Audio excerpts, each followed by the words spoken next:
ஸ்ரீமடம் உலகின் ஒரே விஸ்வரூப விஷ்ணுமாயா சாத்தன் மடம். ஜோதிட உலகின் சூப்பர் ஸ்டார் பிரம்மஸ்ரீ ராம்ஜி சுவாமிகள் அழைக்கிறார். ஸ்ரீமடம் வாங்க, சந்தோஷமா போங்க. 7ஆம் இடத்திற்குரிய குரு ராசியில உட்கார்றது ரொம்ப விசேஷம். குரு பகவானுடைய ஒரு அனுக்கிரகத்தினால அந்த குரு பகவான் உங்களுக்கு பினான்சியலாவும் ஒரு இம்ப்ரூவ்மெண்டா கொடுக்க போறார். இந்த வாழை இலையின் மீது பச்சரிசி கொஞ்சம் பரப்பி அதன் மீது நீங்க குத்து விளக்கு ஏற்றணும். குறிப்பா புதன்கிழமை காலையில 5 மணிலேருந்து 6 மணிக்குள்ள இதை செய்றீங்க வச்சுக்கோங்களேன். அதிகாலை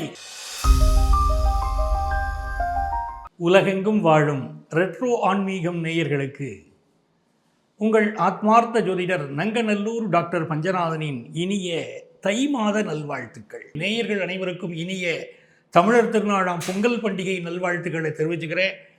16ஆம் தேதி பிரதோஷம், 15ஆம் தேதி பொங்கல் பண்டிகை, ஜனவரி 15 தை 1 பொங்கல் பண்டிகை, 16ஆம் தேதி பிரதோஷம் அன்றுதான் மாட்டுப் பொங்கல். அதே போல இந்த மாதத்தில் மிக முக்கியமான நாள் 18ஆம் தேதி சர்வ தை அமாவாசை, மிக முக்கியமான நாள்.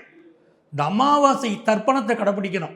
நான் இந்த நிகழ்ச்சியை சொல்லும் போதே உள்ள உங்களுக்கு இந்த மாதம் நீங்கள் சொல்ல வேண்டிய மந்திரம் என்ன, பணவரவிற்கான மந்திரம் என்ன அப்படின்னு உங்களுக்கு நான் சொல்ல போகிறேன்.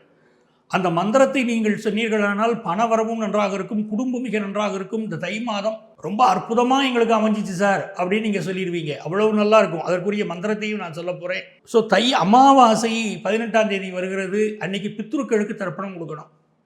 நிறைய அன்பர்கள் கேட்குறீங்க, சார் நாங்கள் திதியெல்லாம் கொடுக்குறோமே அப்படின்னு கேட்குறீங்க. அது பத்தாது. ஒவ்வொரு அமாவாசைக்கும் பித்ருக்களுக்கு தர்ப்பணம் கொடுப்பது என்பது மிக மிக அவசியம். எள்ளும் தண்ணீரும் இறைத்து தர்ப்பணம் கொடுக்கணும். அதே மாதிரி 25ஆம் தேதி ரத சப்தமி, மறுநாளைக்கு பீஷ்மாஷ்டமி வந்துடும். பீஷ்மர் முக்தி அடைந்த நாள். இதெல்லாம் ரொம்ப விசேஷமான விஷயங்கள் இந்த மாதம் வருது. பிப்ரவரி மாதம் 1ஆம் தேதி தைப்பூசம். இந்த தை மாதத்தில் வரக்கூடிய மிக முக்கியமான விசேஷம், முருகனுக்கு விசேஷமான நாள். இந்த தைப்பூசங்கிறது முருகனுக்கு ரொம்ப விசேஷமான நாள். பௌர்ணமி விரதம் அன்னைக்கு முருகப்பெருமானை வழிபடுவது நல்ல பலன்களை தரும். அதே போல் 5ஆம் தேதி சங்கடகர சதுர்த்தி. இந்த விநாயகரை வழிபட்டால் வாழ்க்கையில் என்ன லாபம் அப்படின்னா, இந்த சங்கடகர சதுர்த்திங்கிறது விநாயகரை வழிபட வேண்டிய நாள். விநாயகரை வழிபட்டால் என்ன லாபம் நமக்குன்னு கேட்டால், வாழ்க்கையில் என்ன தடைகள் இருந்தாலும் சரி, ஒரு வேலைக்கு ட்ரை பண்ணுறோம், இல்லை ஒரு கல்யாணத்துக்கு ட்ரை பண்ணுறோம், இப்படி என்ன வகையான தடைகள் இருந்தாலும் அந்த தடைகள் விலக வேண்டுமானால் விநாயக பெருமானை வழிபடணும். ஸோ நிறைய நல்ல விஷயங்கள் உங்களுடைய ராசி பலனில், தை மாத பலன்களில் உங்களுக்கு நான் வழங்க போகிறேன். மிதுன ராசின்னு சொன்னாலே என்னுடைய அன்பிற்குரிய ராசி. இந்த மிதுன ராசிக்காரர்கள் பார்த்தீங்கன்னா ரொம்ப அன்பாக பழகக்கூடியதில் ரொம்ப வல்லவர்கள். இந்த மிதுன ராசிக்கு இப்போ என்ன இருக்குன்னா, குரு தனித்த குரு ராசியில் இருக்கார். அந்தணன் தனித்து நின்றால் அவதிகள் மெத்த உண்டு அப்படின்னு ஜோதிட சாஸ்திரத்தில் சொல்லப்படுது. அந்தணன் இங்கே சொல்லக்கூடியது குரு பகவான். அவர் தனியாக இருக்கக்கூடாதுங்க, ஒரு ராசியில் இருக்கக்கூடாதுங்கிறாங்க. அதுலேயும் அது ஜென்ம ராசியாக இருக்குது. அப்போ இந்த குரு பகவான் தனிமையில் இருக்காருங்க எங்கள் ராசியில் அப்படின்னா, குரு பகவானுடைய தன்மைகளை உணர்ந்து நடந்து கொள்ள வேண்டும். உங்கள் கேரக்டர் நிறைய மேட்ச் ஆகி போகும் குரு பகவானுடைய கேரக்டரில். ஏன்னா நீங்கள் பிறருக்கு உதவக்கூடிய கேரக்டர். ஒரு இடத்துல ஒரு ப்ராப்ளம் இருந்தால் சால்வ் பண்ணி விடக்கூடிய கேரக்டர் நீங்கள். இப்போ குரு பகவான் என்ன பண்ணுறாரோ, ராசியில் இருக்கும்போது நிறைய பேருக்கு அட்வைஸ் பண்ணுவார். உங்களுடைய அட்வைஸ்னால பலர் உயர்வாங்க. அதனால தான் அந்த கேரக்டர் மேட்ச் ஆகுது அப்படின்னு நான் சொன்னேன். 7ஆம் இடத்திற்குரிய குரு ராசியில் உட்கார்றது ரொம்ப விசேஷம். இப்போ என்ன ஆகுதுன்னா, மிதுன ராசிக்காரங்களுக்கு ஃபினான்ஷியலாக கடந்த 2000லேருந்தே நான் பார்க்குறேன், 2020லேருந்தே பார்க்குறேன், கடந்த 5 ஆண்டுகளாக ஃபினான்ஷியலாக ரொம்ப பாதிக்கப்பட்ட ராசியில் மிதுன ராசி உண்டு.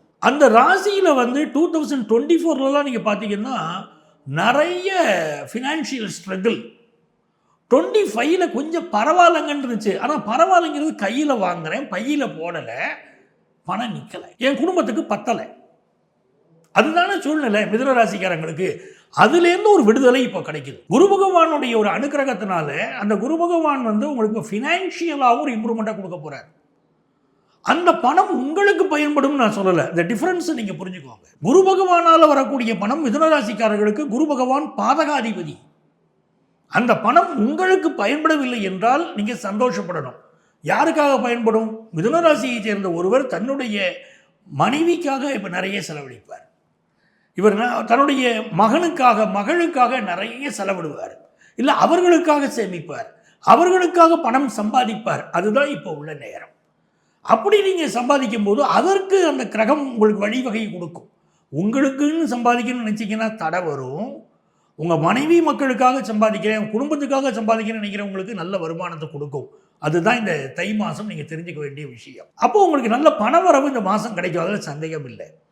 மிதுன ராசிக்காரங்க பொதுவாகவே லைஃப்பில் ரொம்ப ஒரு உயர்வான ஸ்டேஜ் வேணும் அப்படின்னு சொன்னால் அதுக்கு ஒரு மந்திரம் இருக்குது. அந்த மந்திரத்தை என்ன பண்ணணும்னா தினந்தோறும் நீங்கள் படித்து கொண்டு வந்தால் ரொம்ப நல்லது. தினந்தோறும் ஒரு 1008 முறை அந்த மந்திரத்தை சொல்லணும். உங்கள் வீட்லேயே என்ன பண்ணணும்னா ஒரு வாழை இலை பரப்பி புதன்கிழமை செய்யுங்க. ஒரு வாழை இலை, நுனி வாழை இலை, அந்த வாழை இலையை பரப்பி அந்த வாழை இலையின் மீது பச்சரிசியை கொஞ்சம் பரப்பி அதன் மீது நீங்கள் குத்து விளக்கு ஏற்றணும். குத்து விளக்கு ஏற்றி முடிந்தவரை வெள்ளி விளக்கு ஏற்றினால் ரொம்ப விசேஷம். வெள்ளி விளக்கு ஏற்ற முடியாதவர்கள் வெங்கல விளக்கோ, பசும்பொன் விளக்கோ, ஐம்பொன் விளக்கோ, உங்களுக்கு எந்த விளக்கு உங்களுக்கு சௌரியமாக இருக்கிறதோ அந்த மாதிரி குத்து விளக்கு தான் ஏற்றணும். இதை ஞாபகம் வச்சுக்கோங்க. அரிசியை பரப்பி அந்த அரிசியின் மீது முதல்ல வாழை இலை, அதன் மீது பச்சை அரிசியின் மீது இந்த குத்து விளக்கு வச்சு அந்த குத்து விளக்கில் நீங்கள் நெய்யோ நல்லெண்ணெய்யோ எது வேணால் பயன்படுத்திக்கலாம். அதில் ஏதாவது ஒன்றை நீங்கள் ஊற்றி அது நீங்கள் பஞ்சுத்திரி போடணும். பஞ்சுத்திரி போட்டு தீபம் ஏற்றணும். அதற்கு இது புதன்கிழமை தோறும் செய்து கொண்டே வரணும். அப்படி செய்து கொண்டு வருகிற போது குறிப்பாக புதன்கிழமை காலையில் 5 மணிலேருந்து 6 மணிக்குள்ளே இதை செய்கிறீங்க வச்சுக்கோங்களேன். அதிகாலை பிரம்ம முகூர்த்த நேரம் இருக்குது பாருங்கள். அந்த பிரம்ம முகூர்த்த நேரத்தில் நீங்கள் விளக்கு ஏற்றுறீங்கன்னா உங்களுக்கு பெரிய அளவுக்கு ஃபினான்ஷியல் இம்ப்ரூவ்மெண்ட் கொடுக்கும். உங்கள் ஃபேமிலிலையும் பெரிய ஒரு பொருளாதார ரீதியாக வளர்ச்சி, பிஸ்னஸில் நல்லா டெவலப் ஆகுறது, இதெல்லாம் மிதுன ராசிக்காரங்களுக்கு நடக்கும். இது ரகசிய மந்திரம். அந்த மந்திரம் என்ன அப்படின்னா விளக்கேற்றி வச்சுக்கிட்டு ஓம் வாசுதேவாய நமகா, ஓம் வாசுதேவாய நமகா என்ற மந்திரத்தை தான் நீங்கள் பயன்படுத்தணும். பெரிய வளர்ச்சி வரும். இந்த மாதத்தில் கொஞ்சம் வண்டி வாகனங்களை கொஞ்சம் பார்த்து போகணும். சிலருக்கு சகோதர உறவுகளோட சில கருத்து மாறுபாடுகள் வரும். பிஸ்னஸில் கொடுக்கல் வாங்கல கவனமாக இருங்க. கல்வியை பொறுத்த வரைக்கும் நல்ல டெவலப்மெண்ட் உங்களுக்கு இருக்கும். இப்போ இது வரைக்கும் நம்முடைய ராசி பலன்களை பார்த்தோம். இந்த தை மாதம் நம்மளுடைய ராசிக்கு என்ன பலன்கள், என்ன பரிகாரம் செய்யணும் அப்படிங்கிறதெல்லாம் உங்களுக்கு நான் விளக்கமாக சொல்லியிருக்கிறேன். அதை நீங்கள் கரெக்டாக ஃபாலோ பண்ணிக்கோங்க. இந்த மாதம் நல்ல பலன்கள் உங்களுக்கு கிடைக்கும். அதுலேயும் மிக முக்கியமாக காணும் பொங்கல் வருது பாருங்க. அதாவது உங்களுக்கு 15ஆம் தேதி பொங்கல்னு சொன்னோம், 16ஆம் தேதி மாட்டுப்பொங்கல், 17ஆம் தேதி காணும் பொங்கல். இந்த காணும் பொங்கல் தான் பழைய காலத்தில் எப்படின்னா வச்சுருந்தாங்கன்னா திருமணத்திற்கான ஒரு வீட்டில் பையன் இருப்பாங்க, ஒரு வீட்டில் பொண்ணு இருப்பாங்க. எங்கே சந்திப்பது, அதை சந்திப்பதற்கு உரிய நாளாகவும் இந்த காணும் பொங்கல் இருந்தது. எங்கள் வீட்டில் பையன் இருக்கா, உங்கள் வீட்டில் பொண்ணு இருக்கான்னு சொல்லி குடும்பங்கள் எல்லாம் ஒட்டுமொத்தமாக ஒரு இடத்துல சந்திக்கும். அதன் பிறகுதான் இந்த பெண் பார்க்கும் மடலங்களெல்லாம் நடந்த இன்றைக்கி மேட்ரிமோனியல் சைட்ஸ் வந்துருச்சு. அன்றைக்கி இருந்த ஒரு வசதி காணும் பொங்கல் தான். அதை வைத்துக்கொண்டு தான் பிறகு அடுத்து திருமணம் ஃபிக்ஸ் ஆகும். அடுத்து 2-3 மாதங்களில் திருமணம்லாம் நடந்து வாழ்க்கை ரொம்ப நல்லா இருக்கும். அதற்குரிய காலகட்டம் இது. இந்த மாதம் நடக்க போகிற சில விசேஷங்களை நான் சொல்லணும்னு நினைக்கிறேன். பஞ்சாங்க குறிப்புகள் சொல்லணும்னு நினைக்கிறேன். அது கேட்டிங்கன்னா சேலத்தில் சூறாவளி காற்றோடு இந்த மாதத்தில் மழை இருக்கும் என்று பஞ்சாங்கம் குறிப்பிடுகிறது. சென்னைக்கு வடகிழக்கில் குறைந்தழுத்த தாழ்வு மண்டலம், இந்த காற்று குறைந்தழுத்த தாழ்வு மண்டலம் இருக்குது பார்த்தீங்களா, அது ஒன்று உருவாகும்னு இருக்குது. கடலூரிலே குட்டி புயல் வரும் என்றும் பஞ்சாங்கம் குறிப்பிடுகிறது. அதே போல் கம்பளி பூச்சிகளுடைய தொல்லை இருக்கும் இந்த மாதம், இந்த தை மாதத்தில் அப்படின்னு பஞ்சாங்கங்கள் குறிப்பிடுகின்றன. தென் மாவட்டத்திலே கடும் புயல் இருக்கும் என்றும் பஞ்சாங்கங்கள் குறிப்பிடுகின்றன. இங்கே நான் சொன்ன பலன்கள் எல்லாம் எப்படின்னு பார்த்தீங்கன்னா இந்த மாதத்துடைய கிரகநிலைகளின் அடிப்படையில் வைத்து தான் பலன் சொன்னேன்.